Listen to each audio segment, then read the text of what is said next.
Brasilinas e brasilinos! E aí, rapaziada, sejam muito bem-vindos a mais um vídeo da nossa querida, amada e absolutamente disfuncional República das Bananas. Chimpancinitos dicen bananini. Olha, já puxa a cadeira, pega a sua pipoca e enfia um Rivotril no meio dela, porque hoje o roteiro não foi escrito por mim. Não, senhoras e senhores, o roteiro de hoje foi psicografado direto das mentes mais brilhantes e alucinadas do Itamaraty, que aparentemente andam trocando o cafezinho institucional por substâncias ilícitas pesadas e tarjas pretas vencidas. Só isso explica o enredo de hoje. O nosso digníssimo e inoxidável presidente, Luiz Bebasso Lula da Silva, resolveu protagonizar o que a internet inteira, a vizinhança, o padeiro e até os pombos da Praça dos Três Poderes já estão chamando de o maior, mais vergonhoso e mais constrangedor vexame internacional do ano. Porque eu tenho vergonha de mim mesma. Sabe aquela festa exclusivíssima, padrão tapete vermelho, champanhe de $1.000 a garrafa, para a qual você obviamente não foi convidado porque o seu nome não está na lista, nem se o segurança for seu primo? Pois é. E aí você descobre que o seu arqui-inimigo da rua de baixo foi convidado, tem crachá VIP e vai comer do bom e do melhor. O que você faz? Mantém a dignidade? Não, você implora para o dono da casa deixar você entrar pelos fundos, só para ficar rondando a mesa de doces e tentar roubar um brigadeiro com cara de paisagem.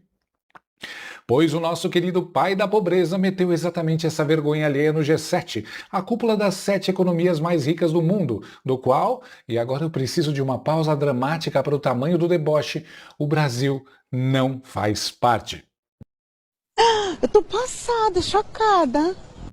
Repitam comigo, não faz parte. Nós não somos ricos, nós não somos potência, nós somos só o primo pobre que aparece de bermuda e chinelo de dedo no casamento chique. Mas o homem foi, e ele foi para lá na condição de convidado de honra. Ele foi carregado nos braços pelo bloco econômica. Nem a pau. O cara foi simplesmente de gaiato, na aba, no vácuo, no porta-malas do presidente francês Emmanuel Macron. O Lula foi para lá tentando forçar, de maneira quase desesperada, um encontro com Donald Trump sem nem sequer ter uma bendita reunião formal marcada na agenda. É mole! O nível de humilhação é inacreditável. É literalmente o nível Joe Goldberg da série You, stalkeando a vítima no corredor do hotel, escondido atrás da pilastra com um boné, esperando o cara sair do quarto para dar aquele "Ai, que coincidência você por aqui!". Vocês têm noção do tamanho do desespero, do pânico e da correria que tomou conta dos gabinetes em Brasília? A própria CNN, que costuma passar aquele pano macio, confessou que Stalinácio nem ia para esse G7. A viagem nem estava nos planos, mas aí, meus amiguinhos, rolou o gatilho. O ego do homem sentiu o golpe de uma forma devastadora quando Flávio Bolsonaro foi recebido com tapete vermelho pelo Donald Trump em pleno salão oval da Casa Branca. A família Bolsonaro conseguiu a bendita foto com o topete dourado mais famoso do planeta e o ego hipertrofiado de Stalinácio simplesmente não aguentou. O Itamaraty entrou em colapso total, parecia uma barata tonta e botou o presidente num avião correndo, no meio da noite, rumo aos Alpes franceses para fazer o quê? Para mendigar 5 minutos de atenção, um olhar, um tchauzinho de longe do Trump. Olha, o presidente chegou como convidado, como você estava explicando. Eu queria já chamar o nosso Túlio Amâncio, que está cobrindo isso desde a semana passada, e agora a gente tem aqui já a imagem do presidente Lula. Você já falou disso mais cedo também, Túlio. Agora, não tem nada marcado, mas a gente tem apuração aí sobre as chances desse encontro acontecer ou de alguma comunicação ser feita, né, Túlio? O Palácio do Planalto não quer passar a impressão de que está correndo atrás de Trump. Então tudo vem sendo feito nos bastidores para que os dois se encontrem e pareça uma obra do acaso, né? Aquele encontro rápido, se der para chamar de canto, a diplomacia vai chamar o Trump de canto para que Lula tenha uma conversa rápida com o presidente norte-americano. Exatamente daqui um mês exato, vence o prazo daquela investigação da seção 301. Então, Lula quer sim conversar com o Trump sobre isso, segundo fontes do governo. Inclusive, ele antecipou a ida para a França por conta disso, porque Lula vai participar mesmo só amanhã e quarta-feira. A narrativa eleitoral de 2026 virou oficialmente um episódio de Meninas Malvadas, onde o Flávio Bolsonaro sentou na mesa das garotas populares e o Lula tá com a bandeja de plástico na mão, a comida esfriando, procurando um lugar vaziozinho no refeitório, enquanto todo mundo finge que não tá vendo. E se você acha que a humilhação tem limite, você claramente não conhece a diplomacia brasileira atual. O Nove Dedos chegou na Europa todo disfarçado, tentando não chamar muita atenção para o tamanho do fiasco, enquanto Trump, obviamente, era a estrela absoluta da festa, o centro das atenções, o dono do pedaço. E esse encontro com o presidente dos Estados Unidos, Donald Trump, ainda é incerto. Não aconteceu, não teve um pedido formal nem do presidente dos Estados Unidos, nem do Palácio do Planalto, para que esse encontro acontecesse de maneira formal.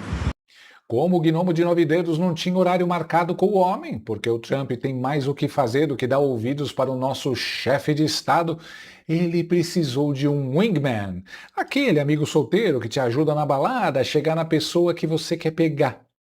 E entra em cena o nosso cupido da geopolítica, Emmanuel Macron.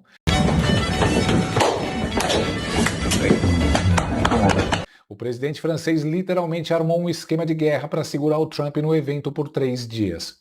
O Macron inventou um jantar pomposo no Palácio de Versalhes para celebrar a independência americana. Veja bem, um francês celebrando a independência dos Estados Unidos. Tudo isso só para dar ao Lula a chance de, quem sabe, esbarrar com o laranjão entre um croissant e outro, perto do garçom. É ou não é uma cena patética? Enquanto o Trump chegava com toda a pompa e circunstância ao majestoso Hotel Royal em Evian-les-Bains, o que o nosso líder supremo de 9 dedos estava fazendo? Estava escondidinho num canto, tendo uma reunião paralela com Macron para planejar o grande plano de aproximação.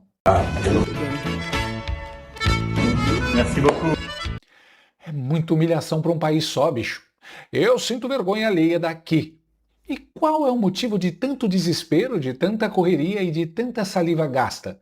Um tarifaço, meus amigos. Um ferro colossal que vem vindo lá do hemisfério norte. Os Estados Unidos anunciaram que vão taxar produtos brasileiros em 25% por práticas comerciais desleais, além de cobrarem punições severas sobre corrupção e trabalho forçado. Aí o Planalto entra em pânico total, as pernas começam a tremer, mas olha que ironia maravilhosa, que suco de puro suco do bananil. O analista Lourival Santana já avisou com todas as letras que o jogo está jogado e que essa conversinha fiada de corredor no G7 não vai mudar absolutamente nada. As tarifas americanas vão ser aplicadas de qualquer jeito, com ou sem selfie no Instagram. Com relação ao presidente Lula, não há muito o que conversar agora. O interesse do Trump de receber o Lula durante 3 horas na Casa Branca, uma semana antes da cúpula dele com o Xi Jinping, era demonstrar que o Brasil não estava sob a órbita da China, sobretudo no que diz respeito às terras raras, aos minerais críticos. Na questão comercial, não há o que conversar entre eles, porque já houve a tentativa de negociação e o Brasil não cedeu naquilo que os Estados Unidos desejavam. Trump sabe que Javier Milei aceitaria reduzir a tarifa externa comum, seria um bom parceiro nessa caminhada com o Brasil. E é o Lula, o governo brasileiro, que não aceita. Então, esse jogo já está jogado, as tarifas vão ser aplicadas porque o Brasil não quis negociar. Então, um encontro entre eles neste momento poderia ser puramente algo assim, um encontro pessoal para trocar palavras simpáticas, mas a substância não vai mudar por causa das posições do Brasil e as posições dos Estados Unidos também. E o melhor de tudo é que o Brasil tem tarifas de importação de até 35%. É um país super protecionista que adora enfiar o imposto no lombo do cidadão e das empresas estrangeiras. E agora está chorando no Twitter porque provou do próprio veneno. É o famoso pimenta nos olhos dos outros é refresco. Mas quando é no nosso, a gente corre para o G7 sem convite. E a hipocrisia, claro, não tem fim. Ela é um poço sem fundo. Aqui no Bananil, diante da militância e das câmeras amigas, o Lula é um machão. Faz discurso grosso, ergue o punho, diz que o país do G20 que foi proibido pelos Estados Unidos tem que vir mesmo para as reuniões contra a vontade do Trump, porque nós somos soberanos, nós somos gigantes.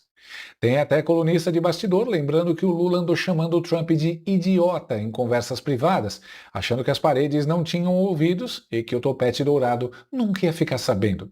O presidente não pode imaginar que ele aqui faz um discurso num palanque, chama o presidente dos Estados Unidos de imbecil e ele não pode imaginar que isso não chega ao conhecimento do presidente dos Estados Unidos, né? Mas aí o cara cruza o oceano, chega na Europa e vira o quê? Vira um gatinho indefeso. Vai lá, feito um cachorrinho, tentar catar as migalhas que caem da mesa do G7.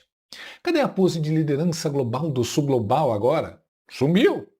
Vocês se lembram daquela reunião do Lula com o Trump um tempo atrás?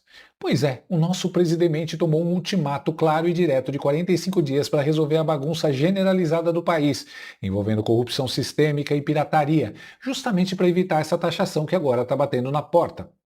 E o que o Stalinácio fez?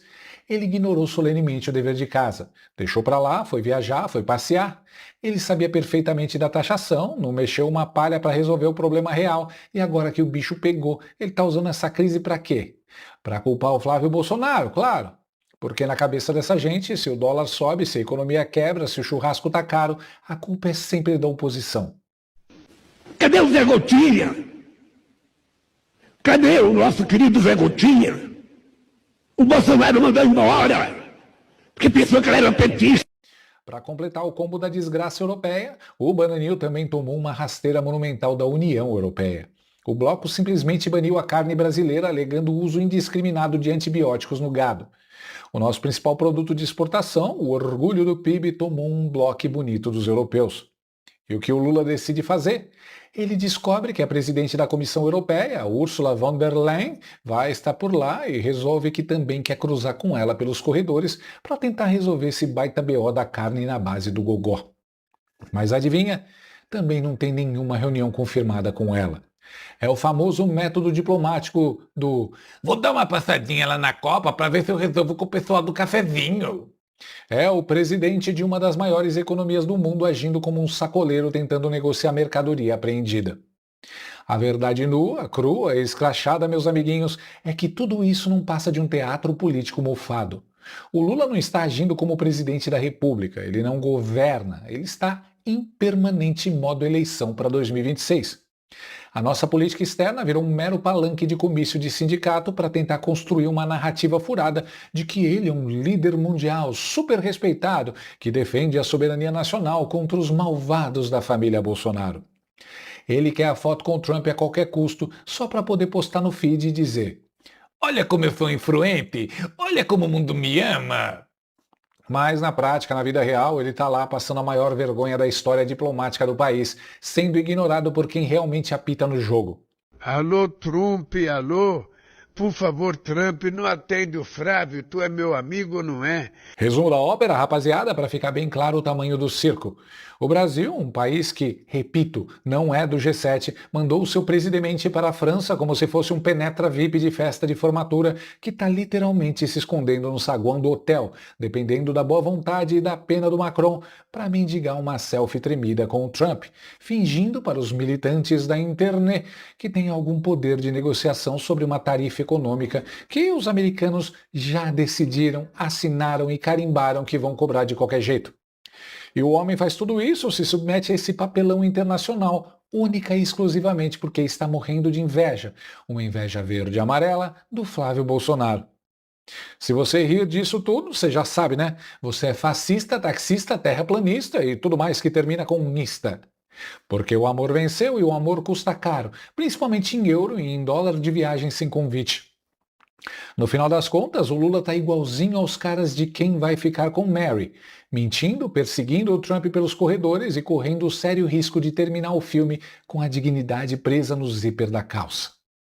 É isso aí, clã! Se você sobreviveu a mais esse resumo do nosso hospício geopolítico, deixa aquele like maroto para ajudar o canal. Se inscreve se você ainda não é inscrito para não perder os próximos capítulos dessa novela mexicana.